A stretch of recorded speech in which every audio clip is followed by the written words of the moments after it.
You ask Tiger to solve. This deals with linear equations with one unknown.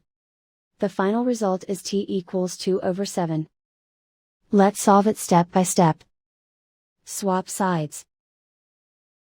Group all constants on the right side of the equation. Subtract 4 from both sides. Group like terms. Simplify the arithmetic.